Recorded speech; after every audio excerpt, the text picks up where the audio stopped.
Fala aí, meu povo. Boa semaninha pra vocês, hein? Vídeo de hoje aqui eu vou falar de vários temas. Não é caça-clique, como vocês estão vendo, vocês viram na thumb e no título do vídeo. Aqui na Espanha, compararam a seleção espanhola que fez 6-0 na Turquia nesse final de semana com a seleção brasileira de 70 e de 82. São dois grandes paradigmas de times na história do futebol, seleções ou times que jogam futebol muito bem. A seleção brasileira aqui é lembrada, quando se fala bem da seleção, né, dessas duas versões que ela teve. No vídeo eu vou falar sobre essa comparação, se é exagerado ou não. Fim de vídeo. Dá um like aqui, comenta. Tô brincando. Mas eu vou falar sobre como que a imprensa funciona de forma diferente na Espanha e no Brasil, quando se trata a tratamento de seleção. Aqui existe muito mais otimismo e ufanismo e estar do lado do que no Brasil. E também sobre o que de fato esse time fez dentro de campo contra a Turquia, o que de fato vem fazendo a seleção espanhola. Então, se você quiser ajudar dando um like, se inscrevendo no canal para não perder os próximos comentários, eu agradeço muito. É o seguinte, meu povo, a Espanha realmente jogou uma partidaça contra a Turquia.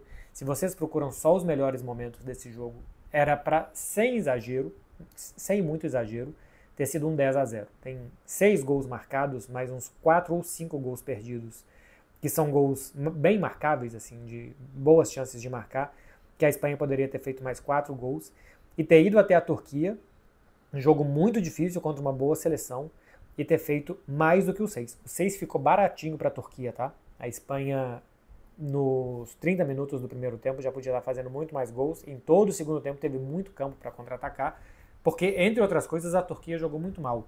A Turquia não é mau time, é a 27ª colocada do ranking da FIFA, tem bons jogadores, Demiral, jogando na Juventus, na Atalanta, zagueiro, tem o Çalhanoğlu, da Inter de Milão, tem o Yudiz, da Juventus, tem o Arda Güler, do Real Madrid, tem o Aktürkoğlu, que jogou no Benfica na última temporada, tem muitos jogadores de Fenerbahçe, de Galatasaray, que são dois times interessantes do futebol turco, é a 27ª colocada no ranking da FIFA, fez uma Eurocopa decente, né, tem 2 anos, seria, como se a gente for comparar com a América do Sul, a seleção mais próxima da Turquia é o Equador. Seria basicamente como ir até o Equador e fazer 6-0 na seleção equatoriana e com muitas chances de fazer ainda mais gols. Para se ter ideia da dificuldade que é, né? Dá para comparar mais ou menos, acho que Turquia com Equador. Não é fácil ir até Quito ou outra cidade do Equador e fazer 6 gols lá e ganhar simplesmente. Não é fácil ganhar da Turquia, era um confronto direto basicamente para se classificar para a Copa do Mundo. E a Espanha foi, venceu, goleou e podia ter feito muitos mais gols, quase o dobro. São 27 jogos da Espanha sem perder, teve a derrota na final da Nations League para Portugal. É uma derrota nos pênaltis, até para fins estatísticos, eu acho que se conta o empate, não se conta a derrota quando é nos pênaltis. 90 minutos e prorrogação sim, se você perde 90 minutos ou perde na prorrogação, conta como derrota. Nos pênaltis, simplesmente para fins estatísticos, né? A Espanha perdeu de Portugal, mas não foi derrotada para fins estatísticos naquele jogo. Então são 27 jogos sem perder, desde uma derrota para a Colômbia, antes de jogar contra o Brasil, naquela data FIFA que foi a segunda partida do Dorival Júnior, vocês vão se lembrar, né? O Brasil ganhou da Inglaterra, depois empatou com a Espanha. No dia que o Brasil ganhou da Inglaterra, um dia antes, a Espanha perdeu um amistoso da Colômbia. Em jogos oficiais não perde desde uma partida contra a Escócia, lá atrás, Nations League. Enfim, não perde há muito tempo a seleção da Espanha e fez um grandíssimo jogo contra a Turquia. A seleção da Espanha é hoje uma das melhores do mundo e ela tem algo que muitas seleções não têm, o que é mais difícil de se fazer em seleção: fazer com que ela seja um time de futebol. Boa parte das seleções do mundo são um aglomerado de bons jogadores, algumas dessas seleções de muitos bons jogadores, e que não conseguem formar entre eles um time de futebol reconhecível, que o que entra, o que sai, sabem exatamente o que tem que fazer, uma forma de jogar. Quem tem isso hoje, eu acho que é a Espanha e a Argentina principalmente. Outras seleções em menor escala até tem. A França, que joga muito tempo junto, tem alguma coisa assim. Portugal já tem alguma coisa assim com o Roberto Martínez, mas ainda assim muda muito a forma de jogar. A Alemanha do Nagelsmann não tem. A seleção brasileira está tentando construir com o Ancelotti, mas ainda é muito cedo para dizer que a seleção tem uma forma de jogar. A Argentina e a Espanha têm de forma consolidada uma forma de jogar futebol. E eu acho que por isso elas estão à frente das outras. Em nomes, às vezes sim, às vezes não, depende. Algumas posições sim, algumas posições não, dependendo do momento dos jogadores, sim ou não. Mas em forma de jogar, o que eu acho que faz muita diferença para você saber o que você quer fazer dentro de um jogo, essas seleções estão à frente das outras e por isso a seleção da Espanha já se coloca, eu acho que está muito perto de se classificar para a Copa, né? Porque o grupo é bastante tranquilo e acessível. Se fizer o mesmo número de pontos da Turquia, a diferença de saldo da Espanha hoje é de 6-0 num confronto direto. Então já está muito perto de ir para a Copa do Mundo e deve aparecer lá, dependendo de como que os jogadores chegarem, como uma das favoritas a brigar pelo título. A partir daí, roda o melão e vamos ver o que vai acontecer. Esse jogo contra a Turquia foi uma partidaça do Pedri. O Pedri fez 2 gols, criou muitas e muitas jogadas para seus companheiros.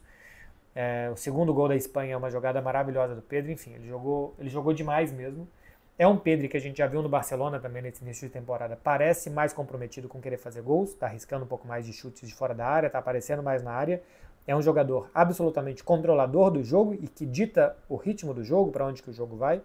E se ele puder acrescentar o gol também no jogo dele, ele vai se tornar um dos melhores jogadores do mundo. Eu acho que já é o melhor meio-campista do mundo na última temporada.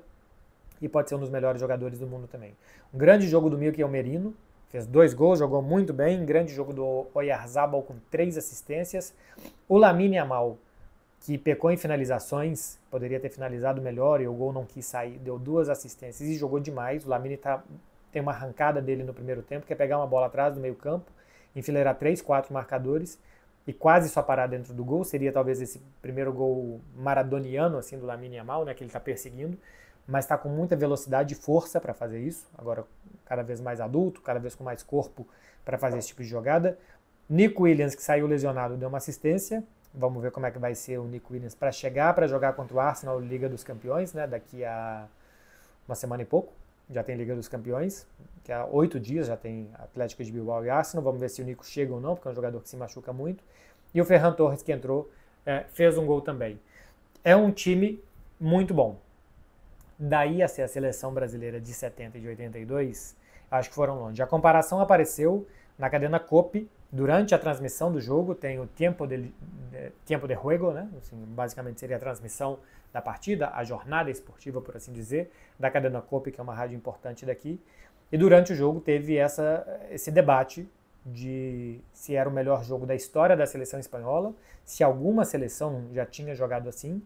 E aí eles ficaram debatendo ali, eu peguei aqui até algumas aspas, porque depois eu não assisti o jogo, assisti hoje boa parte do jogo, e depois eu escutei a transmissão para escutar especialmente a parte que eles falavam disso, para ver se eu não pegava fora de contexto ou não. E é feita a pergunta, se alguma seleção já jogou assim, qual seleção que jogou e tal.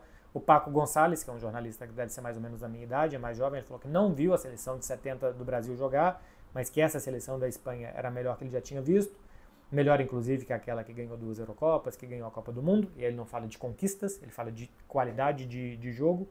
O Júlio Maldonado, que é um dos jornalistas espanhóis aqui que eu mais gosto, que eu mais admiro, o Julio Maldini, ele disse que o Hausen pode ser um dos melhores zagueiros do mundo, que o Rodri é um dos melhores meio-campistas, volantes do mundo, que o Pedro é o melhor meio-campista do mundo e que o Lamine Yamal é o melhor jogador do mundo. Então, que a Espanha tem muitos grandes jogadores. E ele compara a seleção espanhola com o Brasil de 82, com o Brasil de 70 e com a Holanda de 74, só que ele fala que nenhuma dessas seleções tinha a profundidade que essa Espanha tem para atacar. O Manolo Lama, que é o narrador da cadena COPE, ele fala que se o Luis de la Fuente fosse de la Fuentinha, ele seria candidato ao melhor técnico do mundo. Isso é um pouco de piada que existe aqui na Espanha. Nos anos 90, quando Raul Gonçalves e Ronaldo Fenômeno apareceram, eram no Barcelona, outro no Real Madrid, e acho que o presidente do Real Madrid na época disse que se o Raul se chamasse Raulzinho, ele seria o melhor jogador do mundo e não o Ronaldo, porque era o Ronaldinho na época. Então, aqui na Espanha se criou essa sensação de que quando coloca o Inho, que é alguma coisa mais brasileira e tal, que se dá mais valor do que se fosse um espanhol.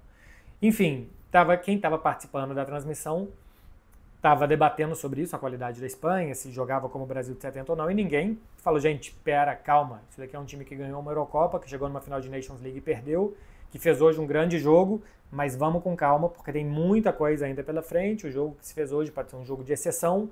Outro dia a seleção brasileira tomou um 7-1 da Alemanha e não queria dizer que a Alemanha talvez fosse isso tudo e que o Brasil fosse toda aquela porcaria. De vez em quando jogos de exceção acontecem no futebol e eles não devem ser tomados como regra e como padrões. A seleção da Espanha vem jogando muito bem, mas não é um padrão. Sai goleando seleções entre 20ª e 30ª colocada do ranking mundial. Como vem pela frente, foi um jogo de exceção muito bom da Espanha, muito ruim da Turquia. E eu sei e eu entendo também que no momento da euforia, durante a transmissão, no momento que você está ali mais quente, que é mais normal que você se envolva e que você faça um pouco menos esse tipo de comentário mais pausado, mais ponderado aqui, 16 horas depois de um jogo, falando sobre, colocando em contexto tudo que tem naquele jogo e tudo que tem no contexto histórico. Então eu entendo um pouco do exagero que se criou aqui na Espanha, do que foi criado nessa transmissão, por conta disso. Os elogios em geral da imprensa aqui são muito grandes, mas não tem mais gente repercutindo e discutindo e levantando enquetes se essa seleção da Espanha já é ou não a melhor seleção da história, porque eu acho que está todo mundo hoje de cabeça mais fria do que estavam na transmissão.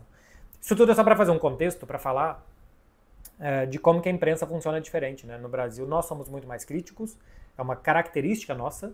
Eu sei que tem gente que entende que a imprensa brasileira deveria ir lado a lado com a seleção, deveria sempre apoiar a seleção. Isso acontece em outros esportes, né? No vôlei, recentemente com o Hugo Calderano, com o João Fonseca, existem muito menos críticas do que existe a seleção brasileira, a forma de jogar, a forma de se portar, as determinações e opiniões e posicionamentos políticos e extra-campo. Na seleção brasileira sempre existe muito mais olho, lupa e críticas do que em outros esportes, e aqui funciona de uma forma muito diferente. Aqui na Espanha, eu cheguei a ver Copa das Confederações, por exemplo, em 2013 no Brasil, em outras transmissões que eu fiz, em outras jornadas que eu fiz por aqui, que é muito normal que eles vão vestidos com a camisa da Espanha, e que a Espanha pode estar jogando mal. Teve a Copa do Mundo de 2018, por exemplo, a Espanha jogou muito mal aquela Copa, e eles apoiaram até o último pênalti contra a Rússia, de que ainda dava, de que o próximo jogo seria melhor e que aquele time ainda podia mais. Então existe fora do Brasil uma imprensa muito mais parceira, observadora e torcedora do que cobra e que analisa e que coloca dedo na ferida e que questiona a seleção nacional. Se isso é certo ou se isso é errado, eu não sou minimamente um professor de jornalismo para dizer. Eu entendo que o distanciamento, que se a gente trata a seleção brasileira igual a gente trata todas as outras, a gente está muito mais perto de tentar buscar uma imparcialidade, que é o que claramente eles não tentam aqui, buscar uma imparcialidade, objetividade. Aqui todos são espanhóis, todos torcem para a Espanha, assim, pelo menos durante a transmissão ali, né, todos se posicionam como isso. Espanhóis torcem para a Espanha, torcem pela sua seleção, querem que ganhe, que ela vença, exaltam as qualidades, as possibilidades que ela ainda tem. A Espanha pode estar perdendo por 2-0 em algum jogo que eles falam, se fizer um gol entra no jogo e quem sabe daqui a pouco. A gente vê no Brasil hoje, especialmente com canais de clubes e com influencers, como que funciona esse tipo de transmissão muito torcedora. E aqui é o normal que a imprensa tradicional trate a seleção assim. O que acaba gerando que se compare essa seleção atual com a seleção brasileira. Eu sei que é no calor do momento, mas que se compare essa seleção atual com seleções históricas do Brasil, uma que ganhou uma Copa do Mundo, ganhou em todas as partidas, e uma que não ganhou a Copa do Mundo, como a de 82, mas que gerou um encantamento muito grande. Essa Espanha não é o Brasil de 70 nem de 82, mas é um time muito bom, é uma seleção excelente. Eu concordo que tem vários jogadores que podem ser os melhores do mundo nas suas posições. É muito bem equilibrada a seleção. Os laterais jogou o Pedro Porro e jogou o Cucurella. São bons laterais, o Pedro Porro é mais ala que o Cucurella, mas o Cucurella é muito bom cumpridor. Na defesa jogou o Lenormand e o Hausen. Pode jogar o Pau Cubarsí no lugar do Lenormand, que fez um bom jogo. Jogou o Zubimendi, não jogou o Rodri. O Zubimendi vem jogando muito bem desde que o Rodri se lesionou. O Zubimendi na seleção da Espanha está jogando muito bem. Um grande jogo do Mikel Merino, um grandíssimo jogo do Mikel Merino. Um ótimo jogo do Pedri, mais um ótimo jogo do Pedri. Um jogador, na minha opinião, extremamente subvalorizado pelo que ele faz. Lamine Yamal de novo, muito bem. Ainda teve o fun fact curioso, né, assim, dele perder o passaporte no estádio. Adolescente sai perdendo coisa, não toma cuidado com nada mesmo. O Oyarzabal também jogou muito bem. Existe o debate se deve ser o Oyarzabal, se deve ser Morata, se deve ser um outro centroavante na seleção. E o Nico Williams jogou bem também, saiu lesionado. Uma pena para ele, para a seleção e para o Atlético de Bilbao. Entrou o Ferran Torres, que foi um bom cumpridor. Depois disso o Oyarzabal jogou um pouco mais lateralizado e o Ferran um pouco mais centralizado. É muito bom time, tem boas alternativas, mas o principal, é um time, sabe muito bem o que quer fazer. É um time do tic-tac, mas que tem mais verticalidade, tem mais agressividade, tem mais gol, tem mais drible, faz as coisas muito mais rápidas do que o time que toca, toquinho, que vai construindo tudo muito lento e que precisa de muitos passes para gerar, às vezes, superioridade. Essa Espanha pode fazer isso, se você não permitir que ela faça rápido, ela pode fazer lento. Só que se você permitir que ela faça rápido como a Turquia permitiu, nisso daqui ela te ataca e chega dentro do seu gol. E ontem, se tivesse um melhor dia do Lamine e do Nico enquanto jogou, porque perdeu também uma ou duas chances, a Espanha teria mais do que goleado, como foi um 6-0, seria algo ainda mais acachapante para cima da Turquia. É isso, meu povo, sobre um pouco de imprensa, impressões daqui, imprensa e de futebol de uma ótima Espanha que vai chegar dando muito, muito trabalho para quem aparecer na frente dela na Copa do Mundo. Valeu, hein? Boa semana para vocês. Se vocês puderem, já que chegaram até aqui, curtir e se inscrever no canal, eu agradeço muito. Tchau, tchau.